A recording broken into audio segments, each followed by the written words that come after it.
Hey guys, this is Cooking with Dilo and the Cooking Panda. Today I'm making a Chinese style beef vegetable soup. So right here you see I've got some prime rib bones. Just oil them up a little bit. I got my oven going for convection 400. I can roast off the bones for about half hour.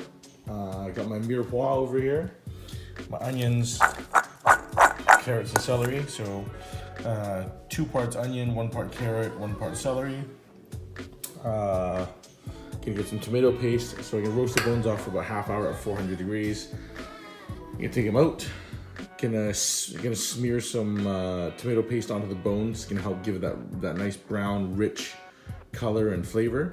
Then I'm gonna add my mirepoix and then I continue roast for probably another 20 minutes after that. Take it out, deglaze the pan, remove the bones, put into a stock pot, and cover with cold water, and we'll go from there. So the bones have been roasting for about half hour. I'm now just adding some tomato paste to the bones. I've put in the mirepoix as well. So adding tomato paste will help, the acidity will help against the fat in the beef here. So I'm just gonna smear the bones with the tomato paste here. I put in the mirepoix. I'm gonna put it back in the oven for probably another half hour and get them nice and dark.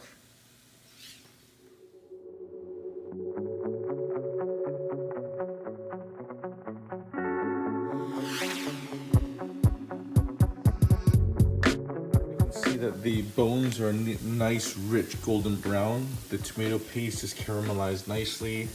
What we're gonna do is we're gonna take the bones out, put them into a stock pot. I'm gonna deglaze the pan here with whatever you guys got. Deglaze it, save it, because we're gonna put it into the stock and the beef vegetable soup. So right now we're gonna cut up some more vegetables for the soup. Chopped up my mirepoix. Unlike when you're making a French style chicken stock or broth, the Hong Kong style Chaan Teng, what they call the Lor Soong Tong, it's kind of like a Hong Kong version of a borscht. So you want your vegetables probably a little bit bigger. You see big chunks, not your typical dice or whatever. Bigger chunks because you want something to bite into. It's a hearty soup. So like I said, we got that. We're gonna remove the beef bones. I'm gonna deglaze the pan here. I'm gonna save those pan juices. I'm gonna put the bones into a stock pot, fill it with cold water, but first I'm gonna saute off my mirepoix, just get the aromas out, and then I'm gonna put my bones in and I'm gonna add cold water into there. I'm also gonna fortify that with, I've got some, I'm gonna use some beef broth just to get a more beefy flavor. I'm gonna put in 1 can of crushed, whole tomatoes that I'm gonna crush by hand. And I'm also gonna cook off the remainder of the tomato paste with the vegetables first. Up to you, you can always use some red wine if you wanted to as well. Okay, so now I'm going to take the mixture that I deglazed in there. You see that rich broth there? And I just deglazed it, scraped away the bottom of the pan juices. So what I'm gonna do is I'm gonna scrape this, put it through the strainer just so I don't lose any of that wonderful juice. You don't wanna reuse any of this because part of it, there's a little bit of burnt bits in there. You know, it's good for flavor, but you don't want to taint your beef soup there. So again, just gonna strain this off, gonna push all the juices through, and then what I'm gonna do is I'm gonna strain the broth. I'm gonna put it right with the tomatoes. Doesn't really matter, it could be in a separate container, whatever, but I'm just putting it into the same container as the tomatoes here, just to save it so I don't have to wash as many dishes. The heavy stock pot here, I'm gonna saute off my mirepoix, and I'm gonna cook down my tomato paste. The pan's getting really hot here, and then once that's done, I'm gonna drop in my beef bones that have been roasted off. I'm gonna put in the crushed tomatoes and the pan drippings in there, and top with cold water, and then we're gonna let it come to a boil. Then we're gonna bring it down to a simmer to get the flavors out. So here I've got the vegetables in there with the tomato paste. There's the tomato paste here, the remainder from the beef bones.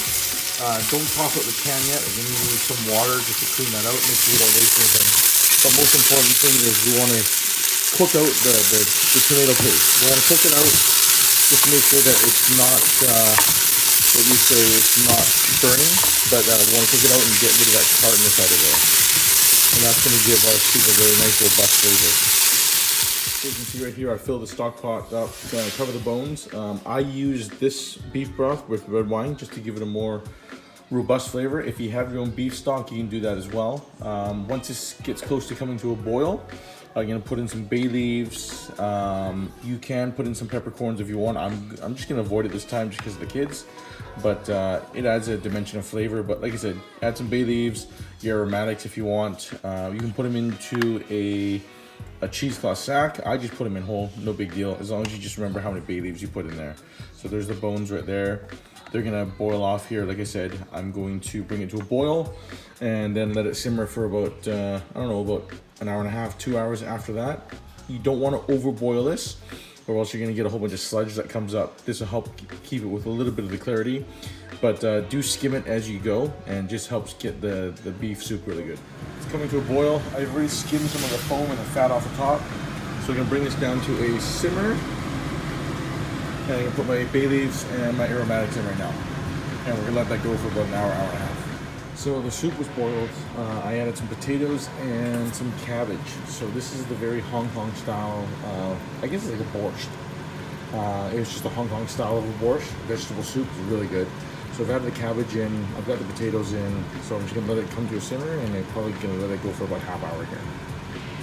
So here's the cooking panda, cooking with gyro. So this is the finished Chinese Hong Kong style borscht. It's just like a beef vegetable soup. Cabbage is nice and soft. You can add Worcestershire, some Tabasco or white pepper as a little treat. But at home where we are, we like to put some rice in it or dip some nice crusty bread in there. So bon appetit, and this is what it looks like. All that fall off the bone, short rib there from the prime rib bones.